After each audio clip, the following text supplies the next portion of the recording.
Yo, Eric. What's up? I know you're a big fan, just like me, of Ranking of Kings. Yes, of course. Ranking of Kings is top tier. So did you know a voice actress from the Ranking of Kings, Marin Miller, she posted that she did not want to work with Crunchyroll ever again. Oh, really? What? I did not know that. Does she explain why? In her tweet, she stated that she didn't want to experience the loss of their job in the future from these illegal, unenforceable articles in their contract. So basically, she had issues with stuff that were in the contract. Oh, okay, I see. That isn't the first time that someone had issues, especially voice actors have had issues with Crunchyroll over that. Let's take, for instance, another popular anime. We went to the theaters to watch this movie, the Jujutsu Kaisen Zero movie. Yeah. Did you know that the voice actress for Rika, guess how much she got paid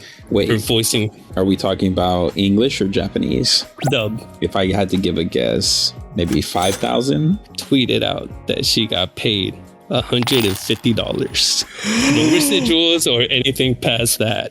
What? That's wild. That's actually This was crazy. a retweet because there was a situation with the protagonist of Mob Psycho. Yeah. He wanted a union contract, and Crunchyroll doesn't do unions. Of course. So he said he wouldn't be reprising his role. If they ever do something again with Mob Psycho 100, the dude that plays Mob said that he wouldn't be working with Crunchyroll.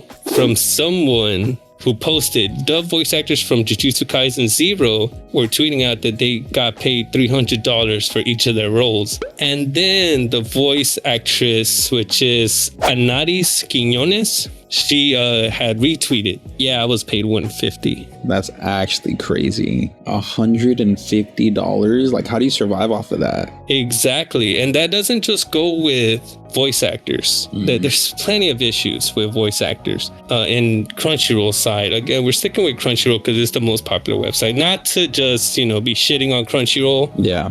But not only voice actors, but translators too. I don't think people appreciate translators enough. Well, what do you think? Do you agree? I would agree. I do see, especially with about how fans really do hate some of the translations, especially when it comes to One Piece. The One Piece translations, the fans have some fans have issues with just because they don't think they're translating it correctly or they misinterpret some things. So I have seen that around for sure. You'd expect these people to be professionals at it, but it depends because anime in Japanese is not legit Japanese, right? That is actually correct. A lot of slang. No, that is actually correct. There's a lot of slang. Yeah. As someone you went to Japan. Yeah. As someone who's lived in Japan for over a year, I spoke with a lot of my Japanese friends and, I would ask them questions and they said the language that they use in anime is not legitimate. Correct. Japanese.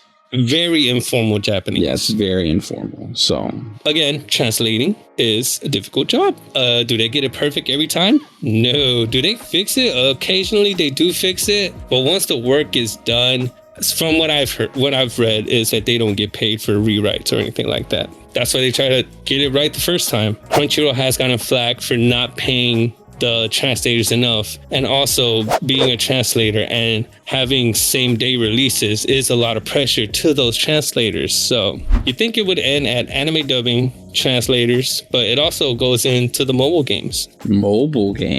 Now I don't play too many mobile games, so I'm not really too sure. Me neither, but this goes into the voice actors of mobile games. All right, so it's specifically voice actors. Okay, but in this case, it's another popular anime, or an anime that became popular, which was Tower of God. In this article, it says the English voice actors for the Tower of God anime TV series are alleging that Crunchyroll unlawfully blocked the cast from reprising their roles. On Twitter, Lore posts, the voice actors for Black March, the other various characters on Tower of God, made a thread about the sudden change in the English voice cast of the mobile game Tower of God New World. The post began by stating a controversial cast change wasn't the fault of the English production team for the game at all. The new voice actors are wonderful people, so they're not hating on the new voice actors, and they deserve your support. So then you may wonder who is responsible for this situation.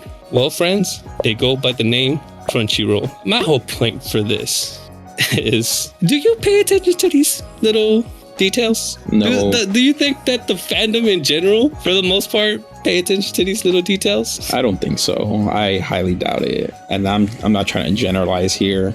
I certainly don't, honestly. But it's just one of those things to where they're providing a service that a lot of people use. You know how they say, like, oh, you shouldn't eat fast food because it's bad for you, right? Like, it's fattening, but the convenience of it is just, it's right there. Like, you're just paying for it and going and like eating it. And I feel like it's the same situation here. It's like the convenience of having anime all in one place, and it's the only one. Yeah, basically is now the only one. It's the biggest one. It's not the only one. Yeah, it's the biggest one. And I'm using Crunchyroll because it is basically the giant of the anime industry. It is, especially for the Western side of anime. I had read an article of some top guy. Was it the vice president? I don't remember. He was stating like how much they're going to expand, and one of the biggest markets that they're looking to reach out to is India. And then he stated that one of the biggest threats for them in India, how much piracy websites there are